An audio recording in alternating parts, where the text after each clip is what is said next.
আসসালামু আলাইকুম ওয়া রাহমাতুল্লাহি ওয়া বারাকাতুহু।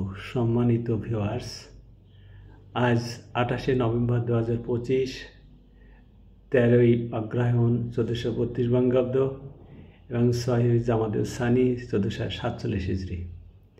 আমি আপনাদের সামনে রিয়াদুস সালিহিন দ্বিতীয় খণ্ডের 628 নম্বর হাদিসটি নিয়ে উপস্থিত হয়েছি। হযরত আবু হুরায়রা রাদিয়াল্লাহু থেকে বর্ণিত, তিনি বলেন, রাসূলুল্লাহ সাল্লাল্লাহু আলাইহি ওয়াসাল্লামকে জিজ্ঞেস করা হয়েছিল, কোন বস্তু লোকদের সর্বাধিক পরিমাণে জান্নাতে প্রবেশ করাবে? তিনি বললেন, আল্লাহভীতি ও সচ্চরিত্র।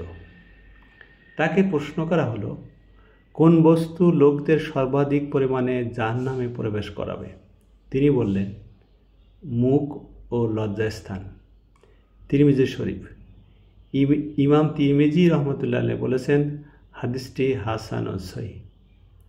মহান রাব্বুল আলামিন আমাদেরকে আল্লাহভীতি এবং সচ্চরিত্র হওয়ার তৌফিক দান করুন এবং সাথে সাথে মুখ এবং লজ্জাস্থান হেফাজত করার তৌফিক দিন। আমিন।